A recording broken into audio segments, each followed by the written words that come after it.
I am Jeffrey Legitime, videographer, editor for Cosplay, The Dark Side. Hi, my name is Donovan Harrell, and I'm the reporter slash producer for The Dark Side, A Tale of Black Cosplay. He came up with a great idea. I flew with it. I went with it. African Americans within cosplay. That's something that's different. I like it. Well, see, I'm a pretty big nerd. I really enjoy comic books, video games, Japanese comic books, all that good stuff. And I recently attended a convention, and I realized that there weren't a lot of black cosplayers around. So that got me thinking, what's the reason for that? And why don't we see a lot more black people out here dressing up as their favorite character? You need to just be more open-minded. If you never knew about cosplay, you learn something new. And if you are, just someone who weren't as open-minded with African Americans, dressing as characters, well, now you know. I hope people are enlightened to something that they've never seen before, something colorful, something different, and that they leave with a different perspective on the way race is portrayed in the media. That's all, folks. Hope you guys enjoyed the show. Sure. Enjoy the show.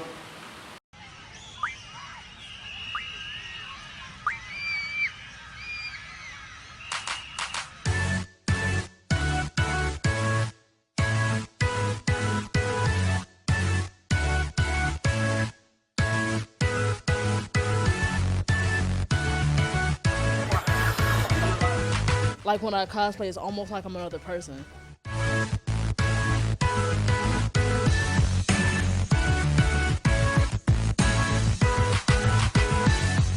The fictional worlds of comics, video games, movies, and cartoons are stuffed with colorful characters. They are loved by many, but there are some who are more passionate about these characters than others. Cosplayers. Cosplayers don the outfits of their favorite characters and attend conventions, participate in costume contests, and model. Their intricate costumes are often handmade. Large conventions such as Comic-Con in San Diego attract tens of thousands of visitors, many of them clad in armor and brandishing the weapons of their favorite fictional characters.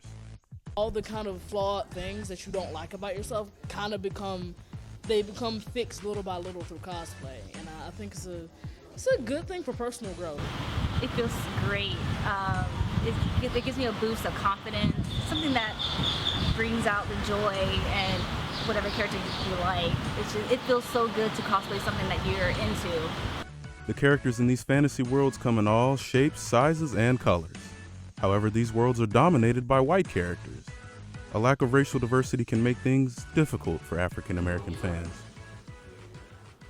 For example, Glenn's white and I'm not, and at first I felt really, really fine about it, but then I was looking around looking for cosplaying tips, and I read a lot of blogs that said people got a lot of unnecessary hate for dressing up like a character that wasn't their original skin color, and I didn't want to have to deal with that, so I almost didn't wing with this. Sometimes it makes it difficult because if you really want that character and if they're a different skin color or even body type, you'll get that feeling like, can I really pull this character off?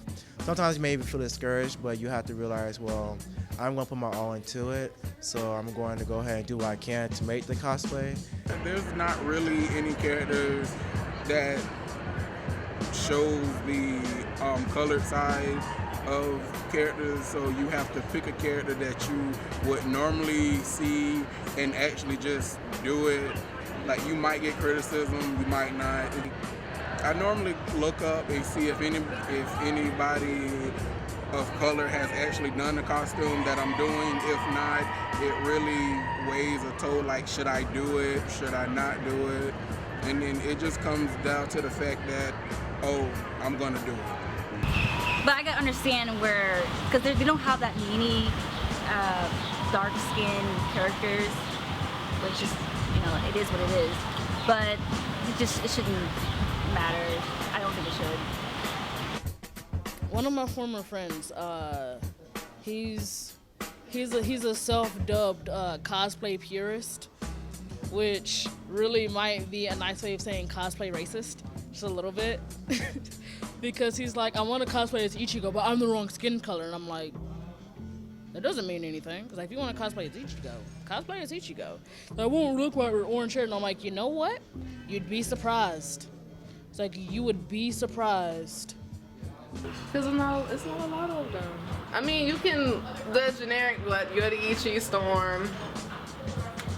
Who else can you think about like that actually, people actually know? Because you want to be very, very accurate with the character. But I know a couple people that will probably say like, well, you're not the right skin type, so why are you doing this costume? Or you're not the right body type, so why are you doing this costume? It's not going to look good on you. And so sometimes it does make it harder, especially if you're in that circle of people or around that group of people that have those kind of feelings. So it makes it a little bit difficult to cosplay. Maybe because they're afraid to, I don't know, show like that they really like anime and comic books and stuff. Because, as the black stereotype, it'll be considered weird for us, which is, I guess, we're considered weird since I'm black. And, yeah, they just don't know how to go about it, and maybe because there's not a lot of, dark-skinned characters out there for us, and they probably don't want to do a character that's white because they don't want to be, talked about. Race can play a major role in these portrayals. Character accuracy is extremely important for some cosplayers. Some believe a character's race changes the overall quality of the cosplay, and some take personal offense when their favorite character isn't portrayed as accurately as possible. Occasionally, there's backlash against black cosplayers who depict characters outside their race.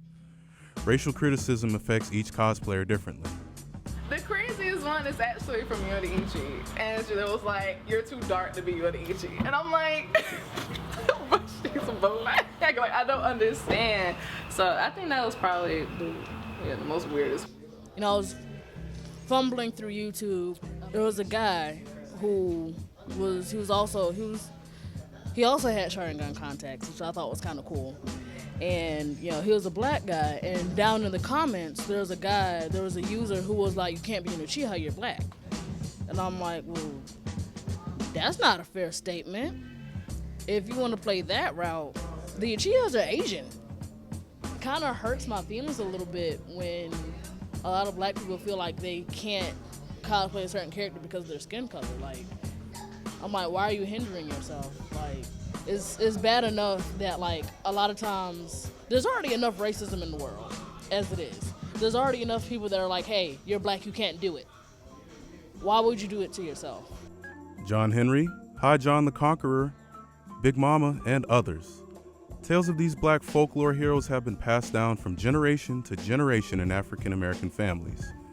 These stories were shared in a Reader's Theater presented by Young Minds Building Success Charities and the Stetson Kennedy Foundation. Well, I was listening to NPR one day, and they had this discussion about this man named William Stetson Kennedy, and they were dedicating his home as a museum.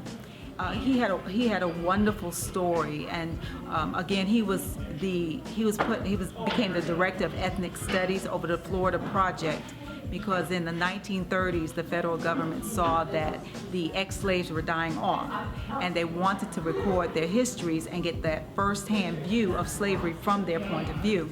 So they collected slave narratives. When they collected those slave narratives, they included black superheroes. These heroes have existed for hundreds of years, inspiring African American youth and teaching them life lessons, just like modern-day superheroes. One can underestimate the power of representation in fictional media. Anytime we listen to a story or we see something on television or see something in a book, a lot of times the first thing we look for is to see if you see yourself in it. Do you see me or a reflection of me in a book or on television or in movies or things like that? So it's important to have African Americans portrayed in comic books today, and being able to show that it was something that was done in the past. That's why I also like this storyline too, because this is not anything new. African Americans have had superheroes. We've had these, comic type characters before, folklore.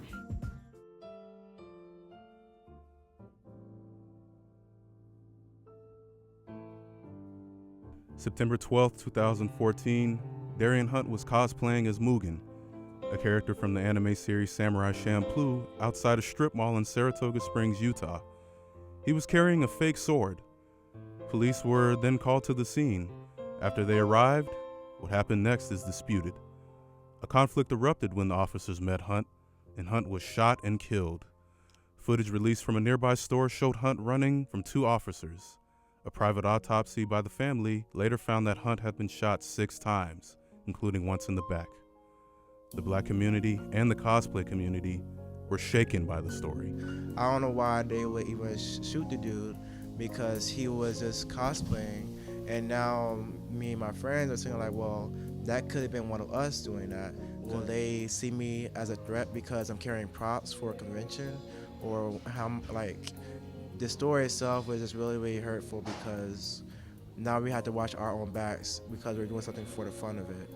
It's unfortunate that it happened, and I hope it doesn't happen anymore.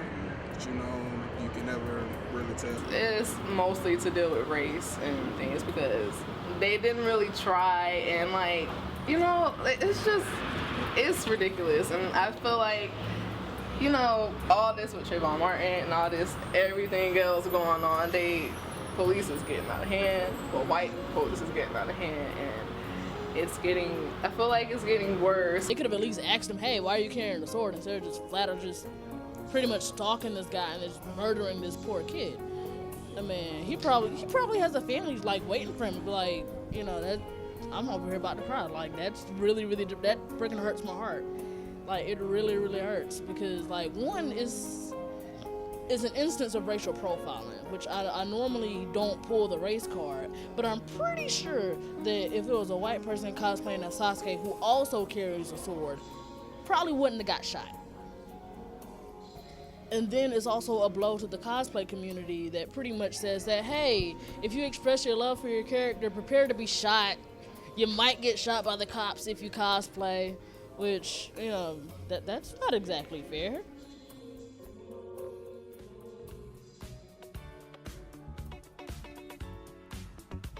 There have been recent efforts in making fantasy media more inclusive.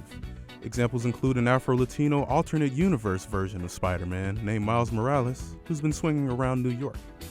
Wally West, a traditionally white character, has been portrayed as black in DC Comics and TV show The Flash. The leading role of Finn in Star Wars 7 is played by John Boyega, a British actor of Nigerian descent. How have these efforts for diversity affected cosplayers? Maybe they're just coming into, you can't change your skin color no matter what you do, so you might as well enjoy the skin you're in and be the character that you want to be. A new Supergirl, Power Girl, and she's black. They're starting to show more black superheroes. Captain America is now black. So, you know, we're getting up there. The more and more conventions we go to, we see more of black people cosplaying, which I believe is a good thing, because sometimes we are the minority, and sometimes we are going to look at it differently because of our skin color. And so now I think the cosplay community is improving with more than just black people.